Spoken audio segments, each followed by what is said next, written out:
Ya, mohon maaf ini tadi kembali terputus.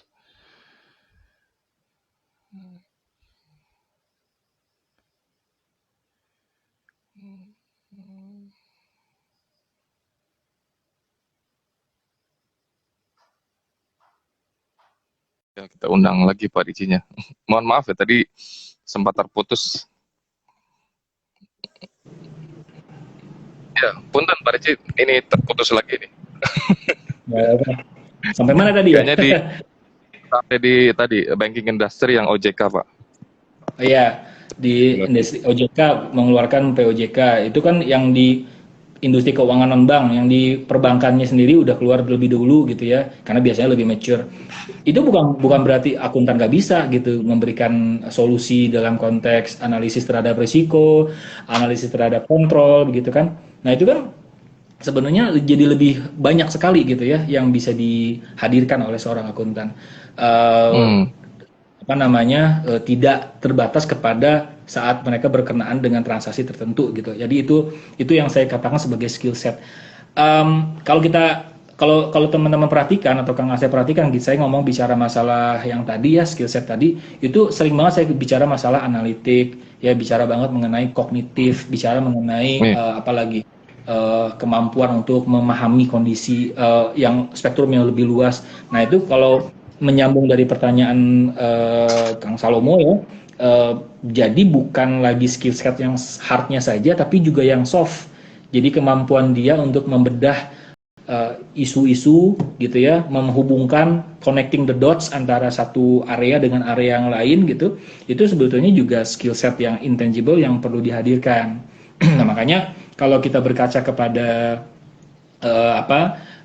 rilis dari World Economic Forum gitu, makin hari sebetulnya tendensi kebutuhan industri terhadap talent yang mengedepankan aspek core-nya gitu, core science-nya itu makin nggak prioritas gitu, tapi yang lebih prioritasnya adalah yang aspek yang soft science-nya gitu. Jadi kemampuan dia atau empathy dia atau mampu melakukan analytical-nya, cognitive reasoning-nya gitu ya, hal-hal semacam itu yang juga mulai lebih banyak mengemuka gitu kira-kira. Ya, baik, menarik tadi ada tentang skill set ya. Jadi ya minimal ada dua tadi ya, ada hard skill dan juga soft skillnya. Dan tadi Pak Hmm. Ricci menyampaikan terkait masalah mungkin kalau misalkan mau digunakan kata membandingkan gitu ya. Jadi memang sekarang yang harus lebih diasah dan dikuatkan itu adalah aspek soft skillnya.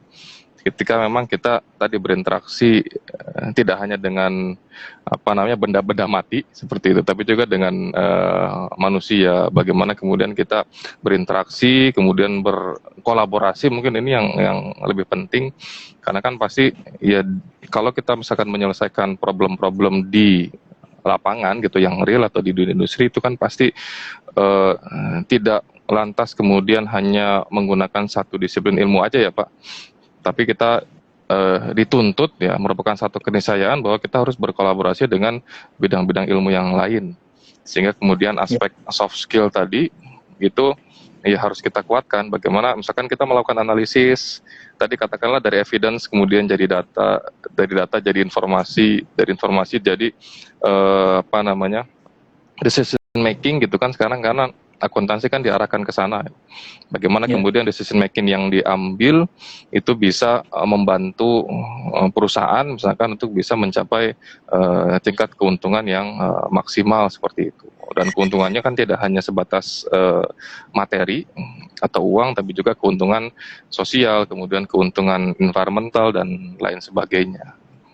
ya, Nah, betul, betul. mungkin karena waktu kita juga sudah mendekati 5:30 nih, Pak Ricci.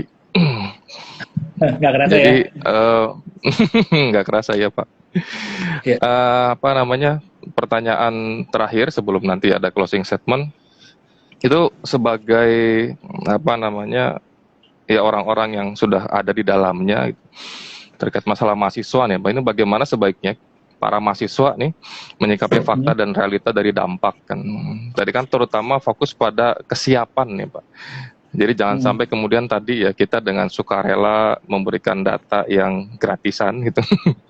kepada pihak-pihak tertentu tanpa kita sadari, misalkan ternyata hal-hal tersebut merupakan bagian dari privasi dan seterusnya.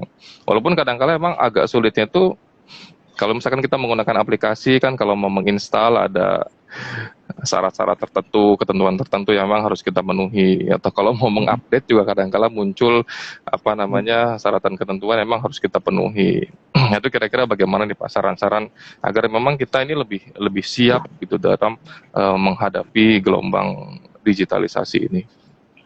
Ya.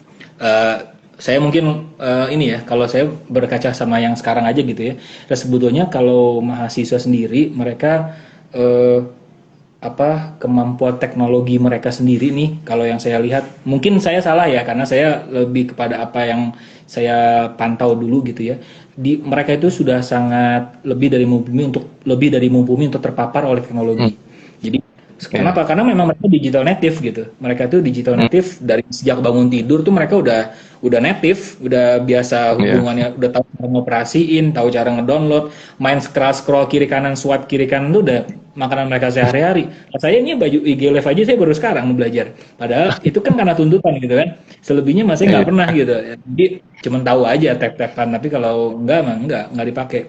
Jadi sebetulnya mereka secara materi kognitif memory atau kognitif load capacity mereka gitu ya, mereka sudah punya gitu. Nah ya tinggal sebetulnya pengarahan gitu ya, lebih kepada memberikan arahan dan pilihan-pilihan yang sifatnya make sense ke teman-teman calon atau aspiring accountants atau aspiring governance professional nanti gitu.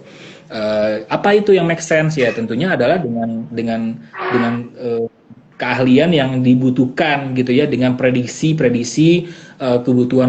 kebutuhan yang sifatnya secara dinamis selalu bergerak dari tahun ke tahun. Nah itu juga saya kira sebagai ekosistem pendidikan ataupun gitu kita perlu terus memantau sih, karena ini nggak akan ini kan bukan kondisi statik ya, jadi artinya seolah-olah 5 tahun tuh ini enggak, itu bisa jadi dalam minggu depan tuh udah ada teknologi baru tuh gitu yang kita nggak tahu, kemudian bisa ngerubah. Ya paling jauh misalkan ngomongin blockchain aja, mungkin itu terdengar asing gitu ya sekitar tahun 2015 yang lalu. Sekarang di mana-mana ngomongin blockchain, walaupun sebetulnya blockchainnya lebih banyak yang menisbatkannya kepada kripto ya, ketimbang infrastruktur teknologi ataupun infrastruktur komunikasi gitu. Tapi itu adalah hal-hal yang saat ini berkembang dan terus bergerak gitu. Artinya kalau saya kira, kalau balik lagi ke pertanyaan mengenai bagaimana menyikapi fakta dan realitanya udah diterima aja gitu. Atau faktanya memang demikian bahwa teknologi akan bersifat disruptif nowadays dan dalam hitungan waktu yang sangat cepat, sehingga mengakibatkan solusi yang saat ini mungkin relevan menjadi solusi yang tidak relevan pada saat yang akan datang dalam hitungan waktu yang lebih cepat juga. Nah, lantas apakah dengan demikian, dengan kenyataan itu atau realita tersebut menjadikan profesi akuntansi menjadi tidak relevan? Jawabannya bisa iya bisa enggak gitu ya. Tapi konotasinya atau intonasinya saya lebih ke arah positif ya. Bisa iya dan bisa tidaknya. Dia bisa menjadi berdampak dalam artian menjadi bermasalah ketika kita selalu memandangnya di dalam kondisi yang statik tadi gitu. Bahwa kita area bermainnya hanya di nyiapin laporan, ngejurnal doang gitu ya, nggak mencoba untuk stepping out the boundary yang bisa jadi sebetulnya memang sudah dibutuhkan. Padahal kenyataannya ini juga bukan kondisi sekarang, kondisi yang lampau. Lulusan akuntansi ataupun area akuntan itu justru mereka termasuk orang-orang yang selalu dibawa-bawa oleh manajer puncak gitu. Bikin report pasti mereka ngandelin akuntan gitu kan. Artinya itu sudah hal yang menjadi bukan kenyataan, menjadi modal lah gitu ya, menjadi modal. Nah, sekarang tuntutan itu bertambah besar untuk mengarahkan akuntan atau profesi akuntan ini menjadi lebih dinamis. Dia lebih mampu memproyeksikan dan mengeksplorasi kemungkinan di masa yang akan datang yang more likely will be driven by technology gitu. teknologi. Jadi si teknologi yang nggak yang saya kira menjadi variabel terbaru gitu ya, yang harus selalu menjadi area menjadi pertimbangan utama gitu. Di mana sih kita bisa mengidentifikasi sebuah teknologi? Karena teknologi itu datang tidak hanya dengan kemampuan fungsionalnya dia, tapi dia juga punya kemampuan non fungsional, risiko gitu ya, keterterapan. Nah, hal yang tadi yang terakhir itu yang sebetulnya belum banyak digali. Jadi tetap maka bergeser. Tadi dia bisa menjadi berbahaya kalau hanya statik, nah dia akan menjadi tidak selama kita keep pace gitu, kita tetap tetap mencoba menghadirkan relevansi dari profesi ini terhadap perkembangan teknologi. Ya, baik Pak. Jadi gitu. Menarik ya. Selama memang kita mau membuka membuka wawasan, membuka cakrawala dan mau mencoba hal-hal yang baru, jadi relevansi itu akan tetap tetap terbuka ya, tetap kita miliki. Jadi peluang-peluang di luar sana tetap bisa kita ambil. Kecuali kalau misalkan tadi kitanya berpikir ya hanya di situ-situ saja, tapi hanya hal-hal yang berkaitan dengan unsur tata buku misalkan atau pencatatan ya hal semacam itu ya nantinya akan digantikan oleh teknologi seperti itu. Ini ada satu dari Pak Bisma, nah beliau ini kolega saya di Setiasa. Pak Ricci juga kenal insya Allah. Bagaimana menumbuhkan kesadaran pentingnya soft skill ini kepada mahasiswa, Pak?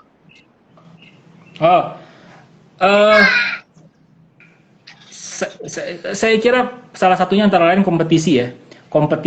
Terus kemudian mendorong makin banyak berorganisasi gitu ya. Jadi saya suka ngomong ke mahasiswa kalau ada konteks seperti ini tuh 2080 aja, 20-nya itu adalah belajar, 80%-nya lagi itu main gitu. Nah, si main ini wujudnya macam-macam.